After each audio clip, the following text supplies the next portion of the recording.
Jenny. That was a introduction. That was very sweet. Um, my last visit to Birmingham, to this fine city, was October 26th of 2016, um, about a week before the election. And I want to actually use that as a starting point for my remarks. Back in October of 2016, the Supreme Court looked very, very different than it does now. Justice Scalia had passed in February of 2016, and there was a vacancy on the court. The Republicans in the Senate said we are not going to even hold a hearing, whoever the nominee was. It was Merrick Garland. And then the Democrats said, okay, fine. When we win the election, we'll put someone on even more liberal than Garland. So back in October of 2016, it looked, at least from my vantage point, that Clinton would probably win the election, and the Democrats would have the Senate by a large majority, and they would put someone far to the left of Garland on the Supreme Court. And then, lo and behold, it happened. Trump won the election, and a few months later, the first nomination was made to the court, Justice Neil Gorsuch, to fill the Scalia seat. I should give credit, at least one other Alabaman was on the short list, a guy named Bill Pryor. I should have been picked, but he wasn't, but they picked Gorsuch instead. Then, barely a year later, Justice Anthony Kennedy announced that he would be retiring from the Supreme Court right away. He actually retired on the last day of the term and said, I'm out. He actually went to the White House and delivered a letter to the president personally. Funny story, I was at the Supreme Court on the last day of the term, and I noticed, Kennedy's wife is here, and Kennedy's kids are here, and Kennedy's grandkids are. What are they all doing here? Thinking, this is really suspicious. So I had my inkling that he was going to retire, but he didn't say anything. So he just sort of went on his own. A few months later, about a month later actually, the president nominates Brett Kavanaugh, who was a former Kennedy clerk, to fill the Kavanaugh seat. Now, the Gorsuch hearings were, feisty, but, relatively smooth. But Gorsuch was not going to get 60 votes. And to get Gorsuch through, they nuked the filibuster. They eliminated the 60 vote threshold, and 51 was going to be enough. The Kavanaugh hearings, at least initially, were even more divisive. Kavanaugh had served in the Bush White House. He had been party to a lot of controversies in D.C. He was part of the Ken Starr investigation. The guy had pissed off a lot of people, and they went after him pretty hard. But at least it looked like he was going to be confirmed. But then the allegations came out from Christine Blasey Ford and Michael Avenatti and all these other people, some of which turned out to be completely bunk. We had the second confirmation hearing, in which Kavanaugh was personally attacked. We had to look at his high school yearbook. We had to see where he was on the weekends. When was beach week? When was he lifting weights with Squee and Judge, right? And after all that, he got confirmed by the skin of his teeth with just enough votes. Susan Collins, among others, decided to vote for him. Then it looked like, Trump would have two picks, and that would be better for the administration. And then we fast forward to September of 2020. And it was September 18th, if memory serves, right after Constitution Day, Justice Ginsburg suddenly passed away. Now, some of you law students may not remember this, but during the Obama years, people were pressuring Ginsburg, step down, quit while you're ahead, more like quit while you're alive. No, I don't want to be facetious, but that was what they were saying. Leave while you're still able to. And Ginsburg resisted it. Ginsburg became this sort of celebrity, the notorious RBG. There were, memes with her face on it everywhere. And, that builds up your kind of hero worship. You become this demigod. But even demigods are mortal. And she passed suddenly. Now, was Trump going to let that seat stay empty until after the election? No way. It's not going to happen. So within a span of a few days, not a month, basically a few days, Trump made the next pick. He picked Judge Amy Coney Barrett, who was a law professor at Notre Dame and then became a Seventh Circuit judge for a very brief time. She had a handful of opinions. It was not a long tenure. And they rushed in the Barrett nomination right before the election. I think she was confirmed by October 30th, plus or minus a day or two.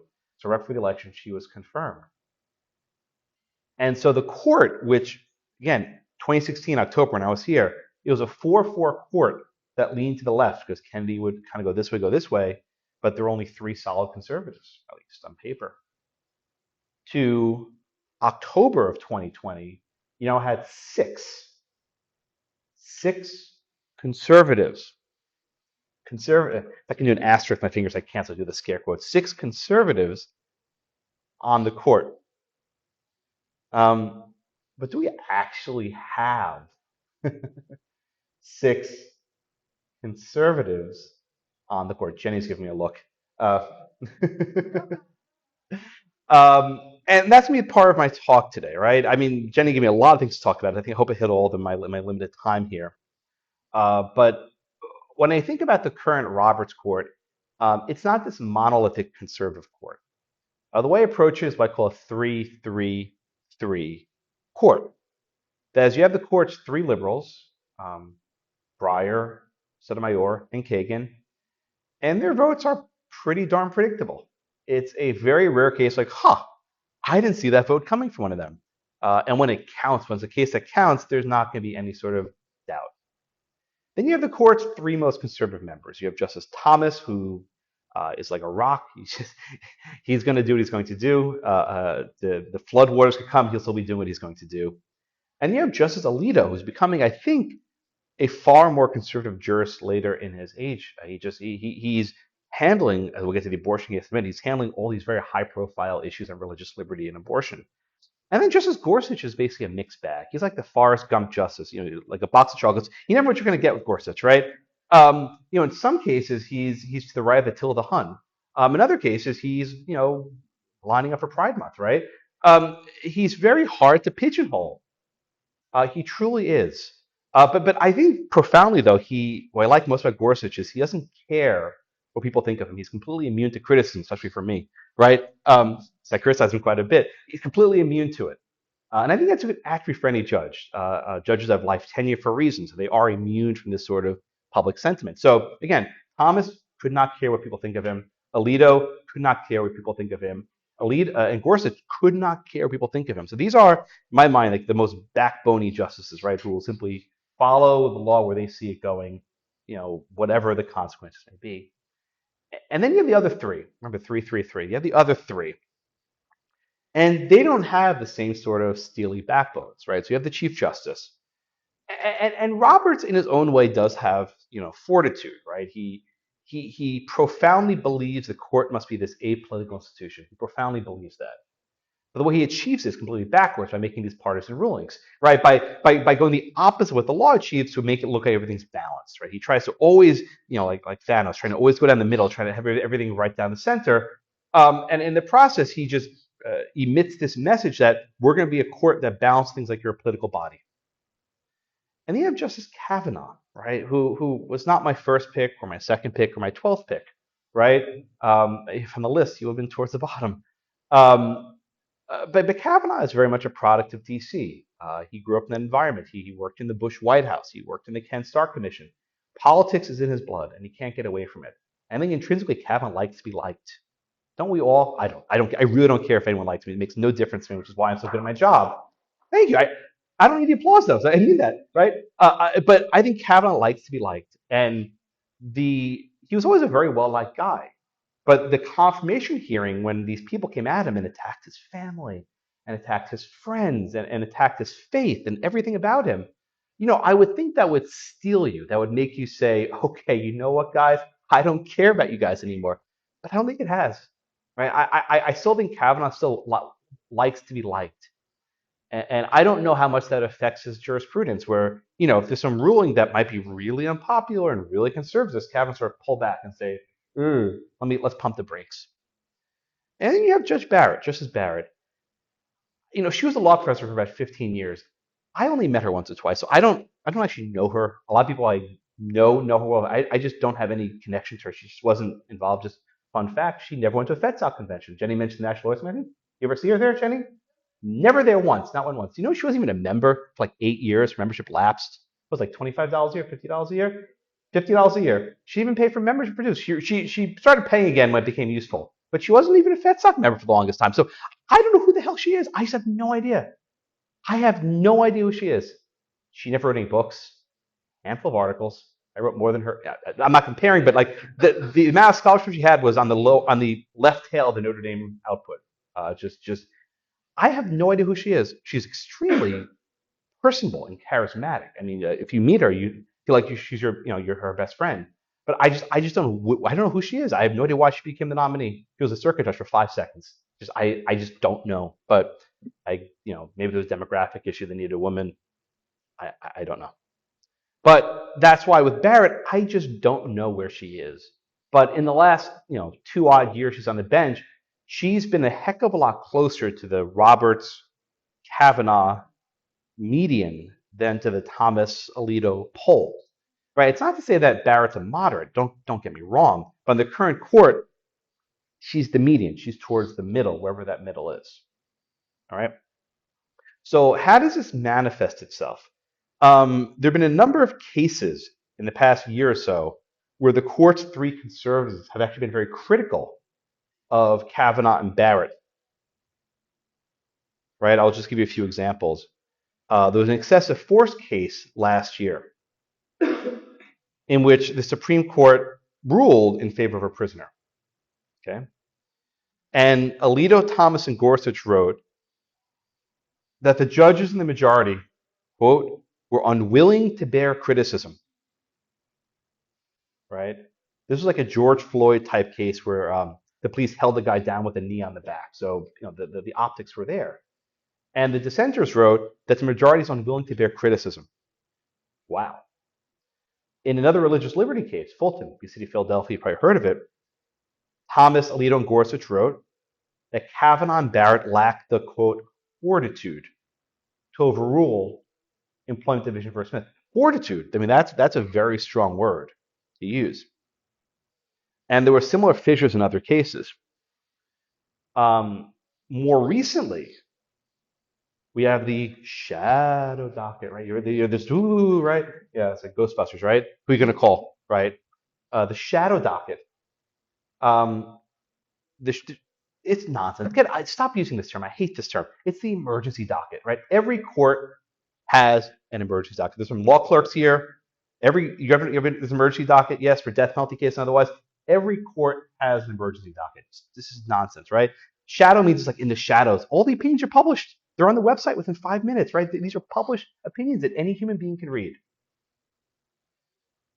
But there's been this relentless criticism of the shadow docket saying, oh, the court should not be issuing relief without oral argument. Okay. Right? I guess oral arguments are so important, right? Because that's really what decides cases. That's what any judges here, oral arguments really decides the case, maybe like never. But that's the criticism. But I think the criticism's worked. In Barrett's early days, she actually issued or joined some opinions giving some favorable shadow docket relief with regard to religious liberty and otherwise. But since, about 8 or 9 months ago, Barrett and Kavanaugh denied every single shadow docket case that granted an injunction. And Barrett issued this opinion in a case called Doe v. Mills. It was a vaccine mandate case from Maine. And Barrett basically said, well, we shouldn't be so eager to give relief on the emergency docket. And she said, we should be more willing to just grant certiorari and decide cases in the normal term, right? If we're not willing to grant cert on a case, we shouldn't give emergency relief. And that was like her bright line rule. And in every single case, but one I'll get to in a second, she's actually denied relief. So who would have thought that Amy Coney Barrett would basically rule against every single religious liberty claimant on the emergency docket? Every single one of them. Every single one, with 3 dissents by Thomas, Gorsuch, and Alito.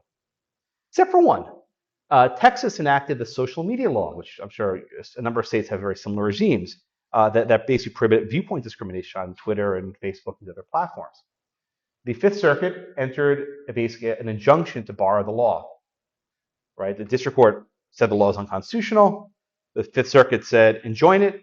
Is Newsom clerks here? No. Judge Newsom wrote an opinion saying that the Florida law, very similar, was unconstitutional. Anyway, it's the Supreme Court. The Supreme Court decided we're going to go and intervene in the shadow docket. We're going to stay the Fifth Circuit injunction. So this sort of bright line rule where the Supreme Court should not get involved ever seems to only apply when it doesn't apply, right? So I don't even believe there's some sort of consistent fear of the shadow docket. I think the court is simply reacting to public criticism. Okay, so now let's get to abortion, which is why you all came here today and you hear someone shadow docket, right? Who are you going to call? Abortion is a sort of this issue that's been lurking in the background for my entire life, and in your life, and just everyone else's life in this room, just about. Um, Roe v. Wade is now almost 50 years old. The decision was 7-2 in the Supreme Court back in 1973. The response to Roe helped germinate the federal society, right? Just pause for a second. There are not many issues that unite all FedSuck lawyers. I think Roe's one of them, maybe a handful of others. That's got to be in the top five.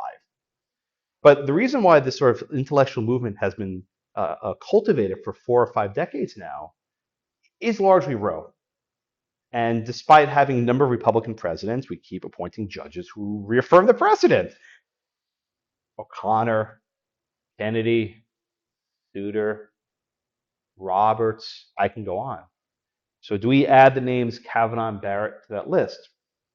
All right, so that brings us to the Dobbs case. Our friends next door in Mississippi, where I was just there yesterday, enacted a 15-week abortion ban. Under Supreme Court precedent, that's before the point of viability, so it's unconstitutional. And the Fifth Circuit ruled as much. And then appeal was filed to the Supreme Court. And the Supreme Court considered it and considered it and relisted the case over and over and over again. And there was hesitation to grant. But finally, the court granted the case. The court granted the abortion case. But in the meantime, Texas, where I live, said, okay, hold my beer, Mississippi. And Texas enacted SB 8, which is a fetal heartbeat law. 15 weeks, try 6 weeks, right? So basically, it prohibits abortion at 5 or 6 weeks, depending how you count, when a fetal activity is detected. But in an ingenious move, the law is not enforced by the government. The law is enforced by private litigation. This is Jonathan Mitchell. If you don't know Jonathan Mitchell, you should. He's a genius. He's my professor. He's just the smartest guy in the world. And he came up with this law. And they tried to challenge SB 8 in the courts. The district court said it's unconstitutional, stop it. But no, you don't enjoin laws, you enjoin people who enforce laws. And the Fifth Circuit said as much. So they get to the Supreme Court. So at the same time they have this Mississippi 15-week law to overrule Roe pending, they got the Texas one with 6 weeks pending. And we had oral argument. And I'll tell you, oral argument was not a pleasant day. I was actually in Lubbock that day, Texas Tech, and I did a live event based on the argument. And I'll tell you what, it looked like Brett Kavanaugh and Amy Coney Barrett were going to rule in favor of the abortion clinics. They were like, this isn't nice, right? There's supremacy of federal law. How dare they? And I flipped out. I wrote some very critical things. You can find it. People like Ed Whalen flipped out. Other people flipped out. Steve Sachs. Other people who you respect to know. And lo and behold, the court ruled that the SB 8 challenge was not proper. And the law was allowed to go into effect. Now, oral arguments are often a very weak predictor of how a judge will vote, but there was a very sharp reversal from the SB 8 arguments to the decision. Did the public pressure from conservatives make an impact? So what I'm getting at here is, if we do in fact have judges who respond to public pressure, not all the pressures come from the left. We can exert pressure on our own 2 feet, which is why I don't care if I have friends. None of my students are clerking for Kavanaugh or Barrett, so I'm out. Right? I don't need to suck up to them for that. Which is actually a huge problem, right? The entire law professor clerk pipeline is incestuous, right? So it actually breeds complicity with judges who don't do good things. So I don't give a damn. I'm Alabama. I won't curse. I was once at BYU and I said the word damn, like, right? No, I was like, okay, sorry. So I have to be careful. It wasn't deliberate. I just kind of slipped out. Anyway, so my point is, the left will destroy conservative judges no matter what, right?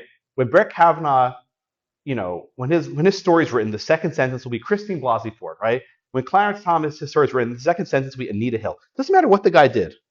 They will always bring it up against him. But they shouldn't get a pass on our side, right? In 2018, Brett Kavanaugh had gave the FedSoc address at Union Station. Were you there, Jenny, for that one? He had a standing ovation.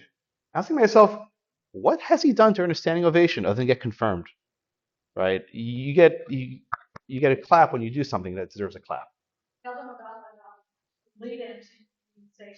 Oh my goodness, that was hilarious. They were the liberal groups were dressing up in the Handmaid's Tale, with the red, with the bonnets and the red and all that stuff.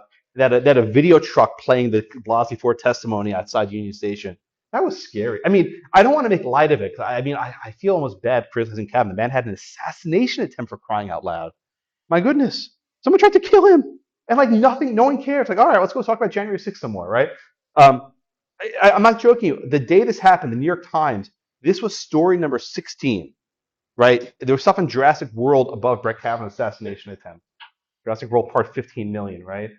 Um, so I don't want to deviate from my point too much, but I have to think that at some point the criticism of the SB 8 arguments might have had an effect on the outcome. All right, that brings us to Dobbs. All right, this is the 15-week abortion case. That was argued shortly after the SB 8 case was argued. And I got to tell you, maybe some of you might agree or disagree. The arguments looked like Roe was going to be overruled. And then come February, at least, we know Justice Alito circulated a draft opinion that purported to be for the majority of the court. Have you all read it? I read it. Almost 90-something pages. There's some Alito bombast that will be stripped out. There's some trolling, right? There's lots of, it's like, see, Ruth Ginsburg said Roe was bad. Okay, that's probably going to be taken out. So there's lots of stuff that was in there just because Alito's being Alito. But this purported to be, I think, the most significant common law decision in probably half a century or more, maybe even longer.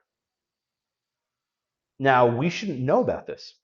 None of us should know about this. In fact, I wish I could just like wipe my mind and we all just have a collective brain wipe that we never even saw this opinion. We did. We all read it. In fact, law professors are like criticizing it and writing articles responding to it. About a month ago, Politico reported on this. And they didn't just report on it, they published the entire 90-page opinion, a PDF, which I read the same night it came out.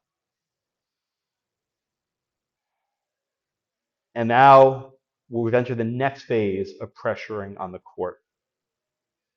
Almost daily, there have been protests outside the homes of Brett Kavanaugh, Amy Coney Barrett, Sam Alito, John Roberts, Clarence Thomas. Now, you're all smart people. Why are they protesting outside of the court? I'm sorry, I have the homes of the judges. Well, perhaps one motivation is to try and make them change their minds. On the Supreme Court, it ain't over till it's over, as they say. Votes can be changed. And they're trying to pressure the judges to change their votes. Right, so this raises the question, which a lot of you asked me earlier, who leaked the document, right? Who leaked it? There are different theories. I can walk through them. I don't have an answer. I have no idea. By the way, I don't have any inside information. I'm afraid to even know anything for this one. But at least one plausible theory of the leak was this a leak on the left. It was basically raise the flag moment, saying things are about to go very bad. Put this out there because possibly this may exert so much pressure that they may change their votes and uphold the Roe decision. You may think this is crazy, but look, this dude from California flew across the country. He had a backpack with a gun, 2 loaded magazines, a knife, pepper spray, zip ties. He had padding on his boots so he could quietly sneak through the Kavanaugh home. He took a taxi straight from the airport to the Kavanaugh house. He got there around 1 a.m. He saw there were 2 marshals standing in front of the building. Had those marshals not been present, it's entirely plausible he could have walked in and killed Kavanaugh. I mean, look, I don't have a home defense system. I don't know if you guys do. But this is scary. The leak represents the mindset that the way to change a judge's mind is through the sort of attacking of them, right? This relentless charge that the Supreme Court's illegitimate because of what happened to Merrick Garland, right? This relentless charge that Kavanaugh's illegitimate because he lied under oath and he did whatever he did to Christine Blasey Ford. This relentless charge that the Amy Coney Barrett seat's illegitimate because you can't fill a seat right before an election, right? When you keep repeating that something's illegitimate, people sometimes do some bad things to that thing. There was actually a column in the Washington Post a few days ago drawing connections between the 2020 election and the Supreme Court, where a certain president kept saying the vote count was illegitimate and legitimate. And people said, well, if this is legitimate, we can storm the Capitol because we have to do the right thing. When you keep calling the Supreme Court illegitimate, it's not surprising that people want to take the law into their own hands. I mean, what's the point? What's the point about assassinating a legitimate justice in that act of moral victory? Right. So the court is sort of colliding in all these different trajectories. And here we are, June 16th. We still don't have the abortion case. We still don't have a case on the Second Amendment, New York State rifle and pistol, that a right to carry. Next year, we have a case on affirmative action from Harvard and UNC. A couple Harvard UNC people are here or in this room. And we're getting into justice, right? Any day now, Breyer will hang him up. We have Ketanji Brown Jackson to step in. I think that actually pushes the court to the right because Breyer was very effective at making compromises. I have no idea if Jackson will have that same sort of wherewithal. She's never really been on a multi-member court, doesn't have experience in that area. So the court is in this very sort of precarious place. I'm here again. I was here last in October 2016. Now it's 2020. Let's look at 4 years, right? What will the court look like in 2024, 2026, right? Will there be 9 members? Will there be 45 members? Will there be impeachment proceedings? Right? Will there be jurisdiction stripping legislation to deprive the Supreme Court of various cases? Right? I don't know how the court sort of survives the current moment. Roberts is not the leadership. I think he's actually part of the cause why things have gotten quite so bad. But I don't know what the court does to sort of resist or to push back against these attacks, both against their legitimacy and against their lives with assassination attempts. And look, someone can get hurt, right? There's probably a very active security detail now, but at some point there won't be. Right? Judges go on vacation. Their kids go to school. They go to church, right? They're human beings. And it's not possible to stop every insane person. I shouldn't say insane, because I don't say insane anymore. People who are very problematic. And Jenny's standing up. It's like the Academy Awards, they're playing the music. So I know what my cue is. But we're in a very precarious moment, right? I care very much about the court. You heard my book, 100 Supreme Court Cases. I know them all by heart. I love their decisions. But we're in a very fraught moment. And I don't know. I'll come back in 4 years, see what happens. Hopefully we're all still standing. But I'm not sure where this leads. Very optimistic talk, I'm sure. So enjoy your dessert, enjoy your cookies, and thank you so much for your attention. And I didn't mean to be so dour. That wasn't my intent, but just you guys seem kind of down to earth. I'm in Birmingham, so I'll give you the real deal. All right. Thank you so much. I'm happy to take some of your questions. If you gotta go, you gotta go. I won't be offended. Happy to stay as long as you guys need. Yeah, Josh, perhaps you would study this, you can recall something, but I've seen it in the political side before, so it's not new, but this idea of, to politicians, legislators, Yeah, what's sure. the first time anybody's ever asked me to do that? But the idea that you see politicians say, go get in people's faces, Yeah. yell at them, go confront them in restaurants, something I never do and don't believe in that. I believe you handle your fights, but that isn't the that at least that's the political. But I mean, I see statements like sugar cane, that and you play that over with they need to pay the price. Yeah. I don't understand what he is referring to a judge. If you officially need to pay, you will pay the price. Yeah. And has that happened before? I'm just not aware of it in the court situation. I'm aware of it in the political, the more the legislative situation, but Yeah. Can you speak to that Sure. if that's? Sure. Yeah. And I never want to take a mic away from someone. The comment he's referring to was about 2 years ago. Senator Schumer was standing outside the Supreme Court, and he made this bombastic statement: "There'll be a whirlwind you've unleashed, and you'll reap the consequences." Very often, a politician might say one thing, knowing that people read it in a different way.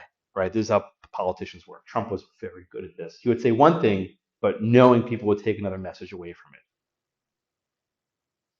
When you keep attacking judges and make it personal, and you put their phone numbers and your addresses on their website so you can see where they live, and you march around their house, you sort of dehumanize them, right? That they're these things that can be objected to, not just their work product, but also their families.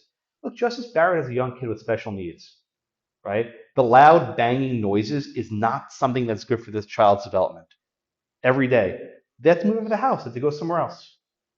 But whatever, because their cause is more important, not just protesting the court, protesting their homes. So look, when you have this constant stream of like attack and delegitimization, it's unsurprising, really unsurprising that some lunatic decides to go to Kavanaugh's house with an assassination kit. It's unsurprising people say we need to have, we need to expand the Supreme Court. Look, the left controlled the court for decades. There was never any conservatives say, let's expand the court, right? Republicans had majorities in Congress. They could have done it. There was never even a thought to do that. But after like 5 seconds after Kennedy retired, yeah, you know what? Nine's not a good number. We need more. It was almost immediate. So again, I don't know how we sort of walk off this ledge, come back off the ledge, because unless there's some very strong denunciation of this behavior, but I just don't see it happening. Yeah, over there. If Roe v. Wade is overturned, what are the implications for privacy law? Right. The question, if you couldn't hear it, if Roe v. Wade's overturned, what are the implications for privacy law? So I can answer this question a couple different ways. I'll go through my 100 cases, right? So the modern genesis of the so-called right to privacy is Griswold against Connecticut. This was a case in which Connecticut had a statute, which was never actually enforced, that banned the dispensing of contraception to married couples. It was actually a fairly narrow statute. Even as the case was being litigated, the legislature was about to repeal the law. They never did it because the Supreme Court did it for them, right? This law was never enforced. Griswold worked with Planned Parenthood. She basically begged to be arrested. She had reporters come in when the cops were there. It was an entire, setup. And the Griswold decision said, aha, the Constitution protects the right of privacy. It's actually in the Bill of Rights. You've just never seen it. It's the penumbras, the emanations of the Bill of Rights. It's just utter nonsense from William Douglas's mind, which no one takes seriously. But then you get to Roe a couple years later, where the court builds on this penumbra and emanation argument to say, well, there's this right. Maybe it's in the 14th Amendment. Maybe it's in the Ninth Amendment. We really don't care where it is. If you read Blackmun's decision, it's actually very non-committal. It doesn't even mention the text of the clause. It doesn't really matter. Wherever it happens to be, there's this right between a doctor and a woman who's pregnant. And we're going to make this trimester framework, and it's going to be 3 months, 3 months, 3 months. It's very easy to follow, and it was completely just fabricated. It was just this act of legislation. And then we get to the Casey decision in '92, right? And Casey said, well, we're not going to overrule Roe. We're going to get rid of this trimester thing. We'll have the line at viability. Of course, viability fluctuates based on modern neonatal science, which is pouring miracles on a daily basis. Right. So when you say the court's privacy precedents, it's this hodgepodge of cases. Right. You also have the cases from Justice Kennedy involving gay rights for Lawrence against Texas and Obergefell. I think the short answer is these precedents are not at risk because there's no political movement to overrule them. Right. There's a march on Washington every year for March for Life. It's been going on for half a century. There's no march to get rid of gay marriage. Right. People may not like it, but I think it's more or less become accepted. It's there. It's not going anywhere. They may not extend it further. For example, saying that a sexual orientation is a suspect class and they get strict scrutiny. Maybe it won't go further, but I don't see a retrenchment. So the short answer to your question is, I don't see a huge risk for other precedents falling, but maybe I'm wrong. I don't know. Yeah, right there.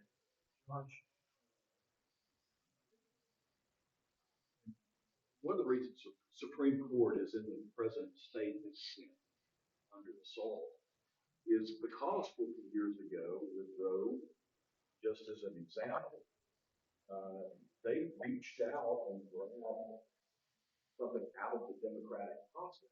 Yeah. When states in the early 70s, if you look historically, liberalization of abortion laws happened Yeah. state by state. And then the Supreme Court reached out and grabbed it Yeah. into the democratic process. And so for 50 years, we had this tension. I mean, speak to that about the fact that the Supreme Court getting outside of the lanes. Yeah.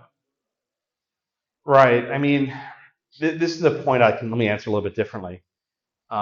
People often criticize Dobbs, saying the Supreme Court's never overruled a case in which they've taken a right away from the people, right?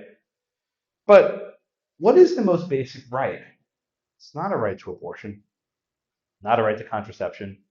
It's a right to govern yourselves, right? The reason why we had a Revolutionary War, we dumped tea in the harbor, was, remember, no taxation or representation. Remember the entire thing, right? The most basic right is the right to govern yourselves. Scalia wrote about this. Even Roberts wrote about this in his Obergefell dissent. And what Roe did, it might have granted this purported right of abortion, right of privacy, but it withdrew the right of self-governance, that the people can longer govern themselves, can pass laws to affect an issue of such sharp social concern as abortion. They just ripped this issue from the process, saying, you know what? It was only like 40-something states. You have your laws. That's nice. We know better. We know better. Don't worry about it. We'll take care of it. And go rewrite your statute books, right? And that was an act that actually backlashed. The states were, in fact, liberalizing abortion laws. Had Roe not been decided, and maybe a decade would have passed, laws would have been very permissive. The evangelical movement basically was galvanized by the Roe decision. That's why we have it. Ginsburg made this point. This is not just Josh talking, right? Ginsburg would make this point. So what the Dobbs case will do, if the opinion holds, which it might not, is to restore this issue back to the political process. And my friend, it's going to be ugly. It's going to be ugly. The executive branch will start. I just read this morning. Ready for this? The Biden administration has an entire list of executive orders to issue on abortion. My favorite one: they will offer abortions on federal enclaves, basically military bases and other federal facilities in every state. They will treat FDA authorization for abortion drugs as preempting all state laws to the contrary, so a state couldn't ban abortion pills and various other things.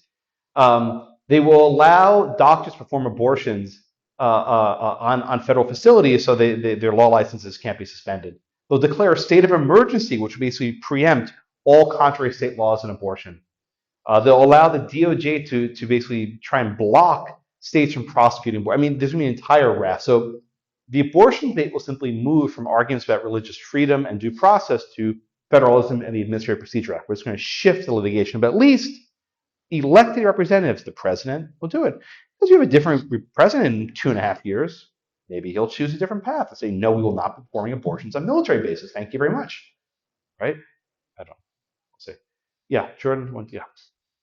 So kind of to springboard off that last question, what are your thoughts under like Commerce Clause and necessary and proper jurisprudence in terms of a ban or national endorsement of abortion passed by Congress, like federal legislation Protecting abortion. protecting it or banning it, going one way. Ooh, well, yeah, one or the other, right? So yeah, the different answers. So well,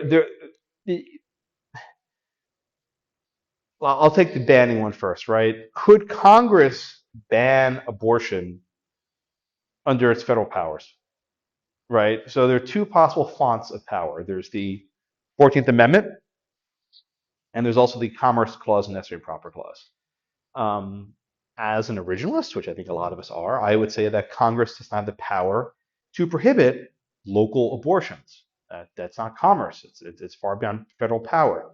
Of course, the Supreme Court takes a very capacious view of what federal power is. So, under a Supreme Court precedent, that law would probably work under Commerce Clause power. Now, what about the 14th Amendment, right? Does the 14th Amendment give Congress the power to ban abortion outright? Well, that depends does the 14th Amendment prohibit abortion? If you read the Alito draft, it's agnostic on the question. It doesn't answer that question. All right, now going the other way. Could Congress pass a law requiring states to allow abortion, right? Which is like, I think, the liberal legislation. It could not be based on the 14th Amendment if Dobbs comes out the way we think it might, because the court says the 14th Amendment is silent in abortion. But perhaps they could use their commerce necessary and proper powers to require abortion performed. I think that's also a reach. So I think federal legislation is probably out of reality for now. But what will probably happen is the Biden administration will use these various executive powers and executive orders to try to make it harder for states to ban it. Yeah, over there. Hello, good to see you. On the same day Roe v. Wade was decided, there was a companion case which reads a lot like Georgetown rules on proprietary speech, which took that whole trimester framework and turned it into abortion on demand. And even though the majority that compared to denied it here, it absolutely was abortion on demand, as Ginsburg pointed out in her criticisms of Roe as a statute, essentially. How come so few people, even conservative lawyers, ever mention Doe? And Doe and Deere. No. Yeah, Doe v. Bolton. In fact, the dissent in Roe from White and Rehnquist was actually not in Roe, it was in Doe. So in our casebook, we actually do note that the dissent came from Doe. So I will take only partial credit for that. Roe said mother's health, right? They're asking exception for mother's health. Not mother's life, mother's health, right? Health can be defined very broadly. It can be mental health. It could be maybe risk of hypertension, right? Maybe high blood pressure, right? If you actually take that phrase seriously, then there's always an exemption. So yeah, I mentioned it. I don't know about others. I can't speak for everyone. I can only do so much, right? Or I think it was one other hand I saw. Yeah, in the back.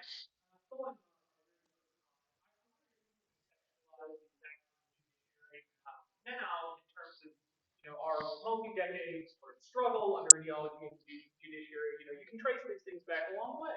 Gorsuch hearings, Kavanaugh hearings, Barrett hearings, filibustering Miguel Estrada, the D.C. Circuit filibuster fights under Obama. You can trace this all the way back to even before this for people who care to do that, right? So I wonder if you can contextualize what's happening now in terms of this sort of ever increasing cycle of conflict over judiciary. I think earlier on we said Roberts is trying to avoid this by very balance. He's actually exacerbating the cycle. So if that doesn't work, what is, you think there is no solution to the ever restricted status? Yeah. Yeah, I mean, it's, who shot first? Was it Hans? It's everyone thinks they fired the first shot, right? So we can go Barrett, Kavanaugh, Gorsuch, right? Merrick Garland. Okay, the Democratic nominees, Sutter and Kagan, are pretty smooth. There were attempts to filibuster Alito. Roberts got through pretty well. Ginsburg, Breyer, pretty smooth. Thomas was World War III. People don't forget, but the Souter nominations are actually fairly contentious. People thought Souter was going to be conservative. Chokes on us, right? And then you have the Kennedy, Ginsburg, Bork debacle. The Bork moment, I think, is the beginning of the modern crisis, right? Of course, there's Abe Fortas. You can go back to Louis Brandeis. People opposed him because he was Jewish, right? There's a very long history of opposing Supreme Court nominees, very contentious. But the Bork nomination was the first one where it was expressed with ideology, that he was too conservative, that he would reach results people didn't like. And I think that did cross something of a Rubicon. And once you injected a judge's philosophy as a reason to vote against them, then every president would have now this dilemma where they can't nominate someone who has perhaps too much paper trail, right? Too much of a history, which is why I think we got someone like Roberts, who just was like this cipher, who had never said anything because he had no thoughts. He was like this empty vessel. He never said it. He wasn't a FedSoc member either. Yeah, he said, "Oh, my firm paid my dues. I didn't know about this." Yeah, sure. Yeah, and it. Yeah, he wasn't there. It's like, oh, like Bruno, we just don't talk about it, right? So I don't know if I can contextualize this. It was actually a much smarter question than my answer. But what I will say is we're in this sort of cycle, and now that the filibuster has been removed, I think you also see the circuit judge becoming more polarized. I think maybe a couple clerking people in this room. But once you drop the 60 vote threshold, the circuit judge has become a part polarized. And that in turn, I think, polarizes the upper echelons as well. So I think things will probably keep getting worse. Right? I hate to be dour, and I always give this a lot of thought. I don't have a good answer to your question. I really don't. But what I do hope is that politicians at least stop saying that the court's illegitimate, especially after Dobbs, because that is what breeds the lunatics who try to bring zip ties to justice homes. All right, other questions? Yes, sir. Change of subject, we talked about guns last. Good memory. Wow, that was like 5 or 6 years ago. Senate is considering some, quote unquote, bipartisan legislation. Do you have any initial thoughts on that? Well, look, the package that the Senate put forward isn't that bad, right? So there are a couple of platforms of this package. One would increase funding for school safety. I don't think anyone actually opposes that. Another would increase funding for mental health. Okay, no objections. Another would create incentives for establishing these red flag laws. They don't. The feds wouldn't tell the states how to do it, but if they want the money, they have to meet certain criteria. So again, the states still have autonomy. Red flag laws, I have mixed thoughts. If they're done well with sufficient due process, I don't really oppose them. But in some states, there's very little due process, right? They can just yank your gun and you'll never see it again. There's also another provision that if you're under 21, your instant background check considers juvenile records. I'm okay with that, right? A lot of juvies probably shouldn't have guns. If you're 18, you have a criminal record already, that's a bad sign, right? Something's not going well with you if that's your life, right? If you're barely graduating high school and you have a criminal record. I don't mean to be critical. I mean, people will get mixed up in stuff, but like that's okay. I've I can't imagine what opposes. Another one is the so-called boyfriend loophole. So under the 922 laws for federal disenfranchisement, if you engage in domestic violence against a spouse, you're sort of marked off. What if it's not a spouse? What if it's a girlfriend or boyfriend or domestic partner? So yeah, again, people who are beating their girlfriends and boyfriends maybe shouldn't have guns. I'm not. I don't know even the most ardent Second Amendment advocates who might fight. Maybe they will. I don't know. Maybe they're in this room. So that package ain't so bad. I just don't find it particularly objectionable. I think it'll get 60 or maybe even 70 votes in the Senate.